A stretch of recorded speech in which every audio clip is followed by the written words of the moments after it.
Hello friends, I am back with another video. और बात करेंगे आज topic constitutional provisions for education के बारे में। यानी कि भारतीय संविधान में शिक्षा संबंधित जो भी प्रावधान है वो हम डिस्कस करेंगे।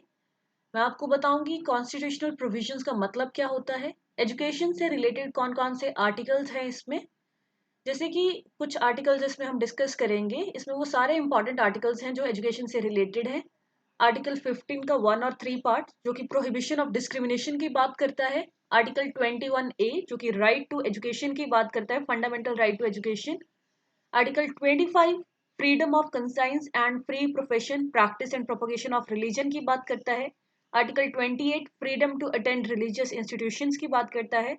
Article 29 protection of interest of minorities. Article 30 rights of minorities to establish and administer educational institutions. Article 45 provision of early childhood care and education. Article 46 promotion of educational and economic interest of SCs, STs and other weaker sections of the society. Article 51A जो कि fundamental duty है to promote education. Article 239 जो कि education in union territories के बारे में बात करता है। आर्टिकल 350A जो कि इंस्ट्रक्शन इन mother tongue eight primary stage के बारे में बात करता है। और आर्टिकल 351 जो कि प्रमोशन ऑफ हिंदी लैंग्वेज की बात करता है। तो ये सारे आर्टिकल्स हम डिटेल में हिंदी और इंग्लिश दोनों लैंग्वेजेस में समझेंगे।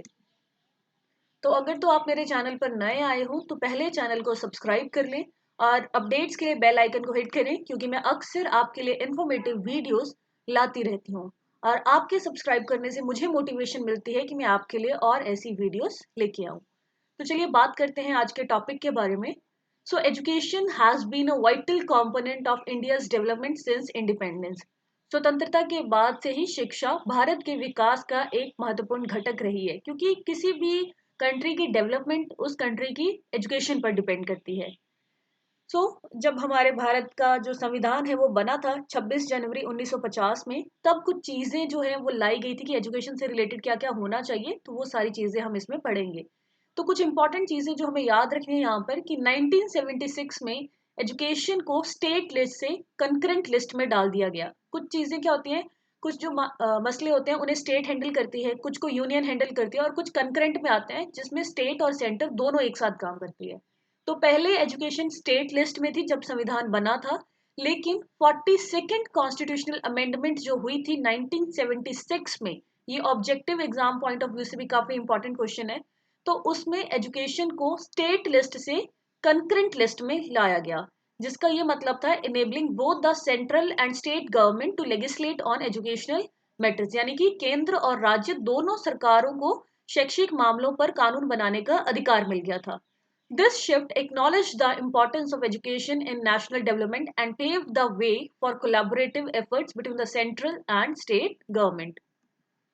कॉन्स्टिट्यूशनल प्रोविजंस फॉर एजुकेशन की बात करें तो कॉन्स्टिट्यूशनल प्रोविजंस का क्या मतलब होता है। It refers to the articles and clauses in the Indian constitution that relate to the right to education, educational policies and the responsibilities of the state and central governments in promoting education. यानी कि शिक्षा के लिए संवैधानिक प्रावधान भारतीय संविधान के उन अनुच्छेदों और खंडों का संदर्भित करते हैं जो शिक्षा के अधिकार, शैक्षिक नीतियों और शिक्षा को बढ़ावा देने में राज्य और केंद्र सरकारों की जिम्मेदारियों से संबंधित है। यानी कि सेंटर को क्या करना है, स्टेट को क्या करना है, और किस तरीके से ये एजुकेशन का सारा जो कार्य है वो होगा। These provisions aim to ensure that education is accessible, equitable, and of good quality, and that it promotes the overall development of individuals and society. क्या एम है इन प्रोविजंस को बनाने का कि इन प्रावधानों का उद्देश्य ये सुनिश्चित करना है कि शिक्षा सुलभ हो, समानता पर आधारित हो और उसमें गुणवत्ता हो, और ये व्यक्तियों और समाज के समग्र विकास को बढ़ावा देती हो। तो सबसे पहले आ जाता है आर्टिकल नंबर 14 जो कि आपके सिलेबस में भी मेंशन है, जो राइट टू इक्वलिटी यानी कि समानता का अधिकार। इसका ये मतलब है कि the state shall not deny to any person equality before the law और the equal protection of the laws within the territory of India. यानी कि किसी के साथ भी किसी तरीके का भेदभाव नहीं होना चाहिए। राज्य किसी भी व्यक्ति को भारत के क्षेत्र में कानून के समक्ष समानता या कानूनों को समान संरक्षण देने से इनकार नहीं करेगा। Next is Article 15, which is prohibition of discrimination on grounds of religion, race, caste, sex और place of birth। यानी कि सबसे पहले क्या आ गया, राइट टू इक्वलिटी। फिर उसके बाद क्या आ गया कि किसी भी तरीके का डिस्क्रिमिनेशन नहीं होना चाहिए। राज्य किसी भी नागरिक के साथ केवल धर्म, जाति, लिंग, जन्म स्थान या उनमें से किसी एक के आधार पर भी भेदभाव नहीं करेगा।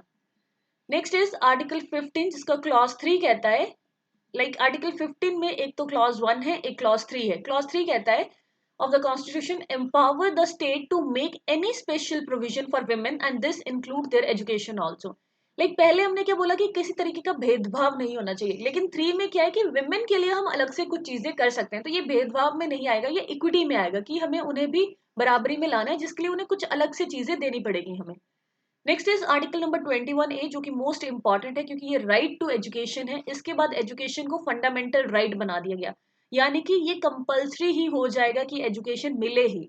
पहले ये डीपीएसपी में था, directive principle of state policy में, तो तब क्या होता है कि अगर सरकार के पास पैसा बचता है तो वो इस क्षेत्र में लगाएगी, लेकिन अगर फंडामेंटल राइट बना दिया जाता है तो उसका मतलब होता है कि सरकार को इसके लिए पैसा अलग से निकालना ही पड़ेगा। So Article 21A कहता है the state shall provide free and compulsory education to all children of the age of 6 to 14 years in such manner as the state may by law determine। यानी कि राज्य 6 से 14 वर्ष की आयु के सभी बच्चों को निशुल्क और अनिवार्य शिक्षा प्रदान करेगा, जिस प्रकार राज्य कानून द्वारा निर्धारित कर सकता है। और ये चीज आई थी 2002 में, जो कि 86th अमेंडमेंट थी। तो ये भी ऑब्जेक्टिव टाइप क्वेश्चन होता है कि आरटीई एक्ट कब आया था और कौन सी अमेंडमेंट के तहत इसे फंडामेंटल राइट बनाया गया था। तो 86th amendment act 2002। Next is article number 25, freedom of conscience and free profession practice and propagation of religion, यानी कि आत्म संवेदना की स्वतंत्रता और धर्म का पालन, अभ्यास और प्रचार करने की स्वतंत्रता। तो article 25 guarantees the right to freedom of conscience and the right to freely profess, practice and propagate religion, कि हम फ्रीली किसी भी रिलीजन का पालन कर सकते हैं, किसी भी धर्म का पालन, अभ्यास और प्रचार करने की स्वतंत्रता की गारंटी जो है वो हमें इससे मिलती है। While this article pertains to religious freedom, it ensures that educational institutions run by religious organizations also have the right to manage their affairs in accordance with their beliefs। यानी कि ये धारा धार्मिक स्वतंत्रता से संबंधित है। ये सुनिश्चित करती है कि धार्मिक संस्थाओं द्वारा जो चलाए जाने शैक्षिक संस्थान वो अपने विश्वासों के अनुसार, जैसे उनके बिलीव्स हैं, उस अनुसार अपने मामलों का प्रबंधन जो है वो करने का अधिकार रखते हैं। इंडिया में भी क्या है, अगर सिक्स वगैरह ने अपने स्कूल्स चलाए हैं तो वो अपने रिलीजन को थोड़ा उसमें प्रमोट करते हैं। अगर मुस्लिम्स है तो वो थोड़ा अपने रिलीजन की बातें बताते हैं, तो उन्हें इस चीज की फ्रीडम है। Next is article number 28, which says freedom as to attendance at religious instructions or religious worship in certain educational institutions। यानी कि शैक्षिक संस्थानों में धार्मिक शिक्षा या पूजा में भागीदारी के संबंध में स्वतंत्रता। तो आर्टिकल 28 प्रोहिबिट करता है religious instruction in educational institutions that are entirely funded by the state, यानी कि जो राज्य द्वारा पूरी तरह से वित्त पोषित है, यानी कि पूरा फंड मिल रहा है उन्हें, किसी भी शैक्षिक संस्थान में धार्मिक शिक्षा प्रदान नहीं की जाएगी। यानी कि जो रिलीजियस इंस्ट्रक्शंस हैं वो उन इंस्टीट्यूशंस में नहीं दी जा सकती जो टोटली स्टेट द्वारा फंडेड है। However, it allows religious instruction in institutions that are not wholly funded by the state, provided the attendance of students is voluntary। यानी कि वो जो इंस्टीट्यूशन है जहां पर पूरी तरीके से स्टेट फंड पर जो नहीं चल रहे हैं, वहां पर रिलीजियस इंस्ट्रक्शन दी जा सकती है, लेकिन वहां पर भी ऐसे जबरदस्ती कोई नहीं कर सकता कि आपको उस स्कूल में आना ही है, ये आपकी इच्छा है अगर आप वहां पर जाना चाहें। जैसे मदरसाज है, मकताब्स है, वहां अगर आप जाना चाहें तो वो आपकी इच्छा है। आर्टिकल 28 का ही क्लॉज नंबर 1 क्या कहता है, no religious instruction shall be provided in any educational institution wholly maintained by the state, यानी कि जो पूरी तरीके से स्टेट द्वारा मेंटेन्ड है वहां पर नहीं दी जाएगी।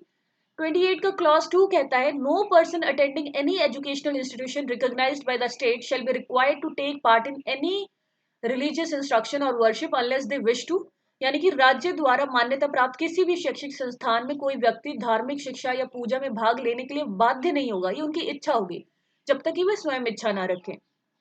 क्लॉज 3 कहता है this provision does not apply to institution managed by religious bodies provided they are not entirely funded by the state. ये प्रावधान उन संस्थानों पर लागू नहीं होगा जिन्हें धार्मिक निकायों द्वारा प्रबंधित किया जाता है, यदि वे पूरी तरह से राज्य द्वारा वित्तपोषित नहीं है। नेक्स्ट इज आर्टिकल नंबर 29, जो कि protection of interest of minorities, यानी कि जो अल्पसंख्यकों के हितों की संरक्षण के बारे में बात करता है। Any section of the citizens residing in the territory of India or any part thereof having a distinct language, script or culture of its own shall have the right to conserve the same। यानी कि भारत के क्षेत्र में या उसके किसी भी भाग में रहने वाले नागरिकों को कोई नागरिकों का जो कोई भी वर्ग है जिसकी अपनी विशिष्ट भाषा, अपनी स्पेसिफिक लैंग्वेज है, जैसे बुद्धिस्ट हो गए या जैनिज्म से रिलेटेड जैन्स हो गए, लिपि या संस्कृत है, वो उन्हें उस लैंग्वेज को संरक्षित करने का उन्हें पूरा अधिकार है। No citizen shall be denied admission to any educational institution maintained by the state or any basis of religion, caste, language or any other। किसी भी नागरिक को राज्य द्वारा अनुरक्षित किसी भी शैक्षणिक संस्थान में उसके धर्म, जाति, भाषा या किसी भी आधार पर प्रवेश लेने से वंचित नहीं किया जा सकता। यानी कि माइनॉरिटी से अगर कोई किसी भी इंस्टीट्यूशन में एडमिशन लेना चाहता है तो वो हम उसे रोक नहीं सकते हैं, उसका अधिकार है कि वो किसी भी इंस्टीट्यूशन में एडमिशन ले ले। नेक्स्ट इज आर्टिकल 30 जो कहता है right of minorities to establish and administer educational institution. यानी कि माइनॉरिटीज यानी कि जो अल्पसंख्यक है वो किसी भी शैक्षिक संस्थान स्थापित करने का अधिकार रखते हैं। All minorities whether based on religion और language shall have the right to establish and administer educational institutions of their choice. यानी कि सभी अल्पसंख्यक चाहे वे धर्म या भाषा पर आधारित हो अपनी पसंद के शैक्षिक संस्थानों की स्थापना और प्रशासन करने का अधिकार रखते हैं। The state shall not discriminate against any educational institution in respect of granting aid on the ground that it is the under management of minority whether based on religion or language। यानी कि राज्य किसी भी शैक्षणिक संस्थान के खिलाफ इस आधार पर भेदभाव नहीं करेगा कि वे धर्म या भाषा के आधार पर अल्पसंख्यक प्रबंधन के अधीन है। इन शॉर्ट अगर हम देखें तो आर्टिकल 30 क्या कहता है कि माइनॉरिटीज को राइट है कि वो किसी भी एजुकेशनल इंस्टीट्यूशन को एडमिनिस्टर कर सकते हैं, एस्टेब्लिश कर सकते हैं और स्टेट उनके साथ किसी तरीके का कोई भेदभाव नहीं करेगा। नेक्स्ट इज आर्टिकल 45 जो कि डीपीएसपी के अंडर आता था, directive principle of state policy, जो कहता है provision for early childhood care and education, ECEE की बात इसमें हुई है। यानी कि द स्टेट बचपन की देखभाल और शिक्षा के लिए इसमें सुविधाएं बताई गई हैं। The state shall endeavour to provide early childhood care and education for all children until they complete the age of 6 year. यानी कि राज्य 6 वर्ष की आयु पूरी करने तक सभी बच्चों के लिए प्रारंभिक बचपन की देखभाल और शिक्षा प्रदान करने का प्रयास करेगा। आर्टिकल नंबर 46 कहता है promotion of educational and economic interest of scheduled caste, scheduled tribes and other weaker section. यानी कि अनुसूचित जातियों और अनुसूचित जनजातियों के शैक्षिक और आर्थिक हितों का संरक्षण करने की ये बात करता है।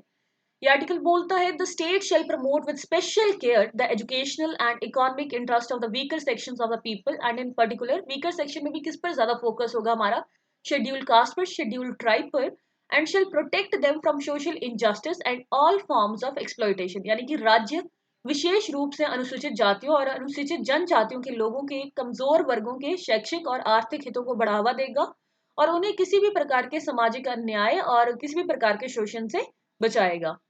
नेक्स्ट इज आर्टिकल 51A जिसमें पार्ट जो के है इसका वो है फंडामेंटल ड्यूटीज। यानी कि मौलिक कर्तव्य है, लाइक हमें फंडामेंटल राइट्स भी हैं हमारे, तो हमारी फंडामेंटल ड्यूटीज भी है, जो मैं ऑलरेडी एक वीडियो में डिस्कस कर चुकी हूँ। बीएड फर्स्ट सेम प्लेलिस्ट में एक आपको फोल्डर मिलेगा बीएड फर्स्ट सेम, उसमें ये सारे राइट्स एंड ड्यूटीज आपको देखने को मिलेंगे, तो वहां से भी आप देख सकते हो कि क्या क्या और ड्यूटीज है। तो फंडामेंटल ड्यूटीज है प्रमोशन ऑफ एजुकेशन, यानी कि it shall be the duty of every citizen of India who is a parent or guardian to provide opportunities for education to his child as the case may be what between the age of 6 and 14 years। यानी कि यह हर भारतीय नागरिक का कर्तव्य होगा जो एक अभिभावक या संरक्षक है वे 6 से 14 वर्ष की आयु के बीच अपने बच्चे को शिक्षा के अवसर प्रदान करेगा।